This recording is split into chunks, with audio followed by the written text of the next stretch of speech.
အားလုံးပဲမင်္ဂလာပါကျွန်တော်ဒီနေ့ပို့ချပေးမယ့် Excel သင်ခန်းစာကတော့ဖောင် create ပေါ့နော်ဖောင်လေးတွေတိဆောက်ပြီးတော့ကျွန်တော် data လေးတွေတွင်းပြပါမယ်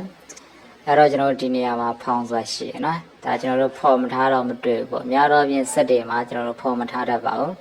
အဲ့တော့ဖောင်လေးကိုကျွန်တော်ဖော်ပြီးတော့ data လေးတွေဘယ်လိုတွင်းရမလဲဆိုတာရှင်းပြပါမယ်ဖောင်မယ်ဆိုကျွန်တော်တို့ဒီမှာ file နေပြီးတော့ကျွန်တော် option ကိုသွားမယ်နော် option သွားမယ်ပြီးရင်ကျွန်တော် quick access to ပါဆိုနေမယ်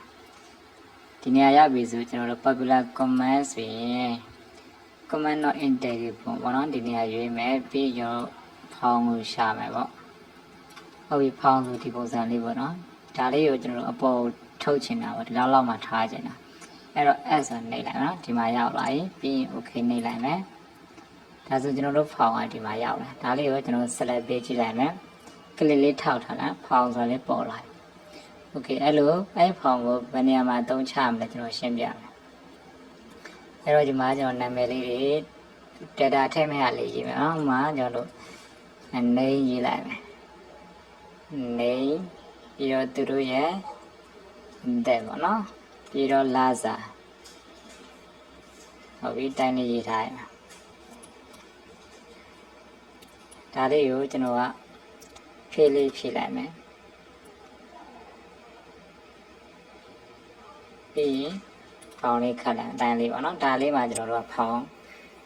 တိဆောက်ပြီး data လေးထည့်မယ်ပေါ့ဒါလေးတွေ select ပေးမယ်နော်အရင်ဆုံး select လေးပေးလိုက်မယ်ပြီးရင်ဖောင်ဆိုလေးနှိပ်လိုက်ဒီတိုင်းထွက်လာ okay ပဲနှိပ်လိုက်နော်ဟုတ်ပြီဒီမှာဖောင်ဟွာလေးထွက်လာတယ်ပေါ့ထွက်လာရင်ဒီမှာကျွန်တော်တို့က name ဆို name နေရာထည့်မယ် age ဆို age နေရာထည့်မယ်နော် slide လေး slide နေရာမှာထည့်မယ်ဒီတိုင်းလေးအစဉ်တိုင်းကြောက်အောင်မှာ name ထားပါတော့နော်AUNG အောင်ထည့်မယ်ပြီးအောက်ကိုသွားမယ်ဆိုကျွန်တော် keyboard ကနေတက်ကြီးလေးနဲ့နော်တက်ကြီးလေး TAB တက်ကြီးလေးသုံး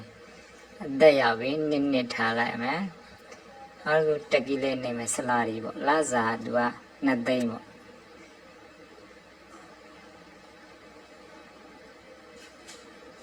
2သိန်းထည့်မယ်နော်ပြီးဟုတ်ပြီဒါဆိုရင်ကျွန်တော် close ဆိုရင်ဒါပိတ်သွားလိမ့်မယ်နောက်တစ်ယောက်သွားမယ်ဆိုကျွန်တော်ဒီမှာ new ပေါ့နောက်တစ်ယောက်ထည့်မယ်အထားပါ new နှိပ်လိုက်မယ်ဒါဆိုရင်အောင်ကကြာသွားပြီအသက်ကအသက်နေရ salary ရ salary နေရကြာသွားနော်နောက်တစ်ယောက်ထည့်မယ်ထားပါ AA ပြီးတက်ကြီးလေးသုံးမယ်27ပေါ့သူရဲ့လစာ3သိန်း9တောင်းပေါ့ဟုတ်ပြီပြီးရင်ကျွန်တော်နေယူလေးနေမယ်နောက်တစ်ယောက်ထည့်မယ်ဒါဆိုရင်အစင်တိုင်းလေးကြာလိုက်နော်စုတက်ကြီးလေးသုံးမယ်တက်20ပေါ့တက်ကြီးလေးသုံးမယ်ဟုတ်ပြီ3သိန်း9တောင်းဒါအားလုံးပြီးရင် close နေလိုက်ဒါဆိုရင်ကျွန်တော်ဖောင်တိဆောက်ပြီးတော့ data သွင်းလိုက်တာပါဟုတ်ပြီအဲ့တော့ဒါကျွန်တော်ဖောင်တိဆောက်ပြီးတော့ data သွင်းလိုက်တာပါဒီတိုင်းတစ်ခုချင်းစီရိုက်ထည့်မယ်ဆိုရင်ကိုယ့်ကိုရှုပ်တယ်လို့ခံစားရရင်ယခုလိုဖောင်လေးတိဆောက်ပြီးတော့ data ထည့်လို့ရပါတယ်နော်အဲ့တော့ဒီမှာစုစုအောင်မှာနောက်ထပ်ထည့်စရာရှိသေးရင်ကျွန်တော်ဒီစုဒီတိုင်းလေးပေါ့နော်ဒီအပေါ်ဆုံးမဆွဲတော့နဲ့ဒီဟာလေးကိုပဲဆွဲပြီးတော့ကျွန်တော်တို့ဖောင်လေးကိုနေလိုက်မယ်တိုင်းထွက်လာ okay နေလိုက်နော်ဒါဆိုရင်အစင်တိုင်းကြောက်ပါနော်စုကထားပါတော့စုနေရာမှာကြော်ပေါ့ကြော်တက်ကြီးလေးသုံးမယ်အသက်ကထားတော့19ပေါ့နော်လစာတစ်ခုရေးထည့်လိုက်မယ်ဟုတ်ပြီပြီးရင်တက်ကြီးလေးသွားမယ်နေရွရောက်ရင်နောက်ထပ်ထည့်ခြင်းအနာခောက်လိုက်နော်နောက်ထပ်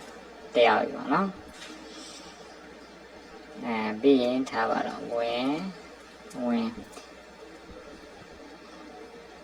19 2သိန်းပေါ့ဘယ်တော့ပြီးရင်တော့ကျွန်တော် close နေလိုက်နော်တိုင်းဆိုရင်လည်းဒါကြာပါနော်တူတိုင်းလူကြာပါထပ်ထည့်ချင်းအောက်ကပဲစပြီးတော့ဖောင်နေလိုက်မယ်နော်ဒါဆိုရင်ကျွန်တော်တို့ဖောင်ဒီဆောက်က data သွင်းနေလေးကိုနားလည်မထင်ပါတယ်ဒီဖောင်လေးကိုဒါပြန်ဖြုတ်ရှင်လည်းရနော်ဖိုင်ကနေ option ကိုသွားမယ်ဟုတ်ပြီနော် quick access to ပါကိုနိုင်မယ်ပြီးရင်ဒီနေရာမှာ အဲဒီမှာနော် popular command ပဲထားမယ်မှာဖောင်းလေးတွေ့ဒါလေးကိုဖြုတ်ချင်မှာ remove ဆိုနေလိုက်နော်ရှိတော့နော်ပြီး okay နေမယ်ဒါဆိုရင်ကျွန်တော်ဒီမှာဖောင်းလေးမရှိတော့နော် okay ဒီသင်ခန်းစာကိုနားလည်မယ်ထင်ပါတယ်အားလုံးအဆင်ပြေပါစေ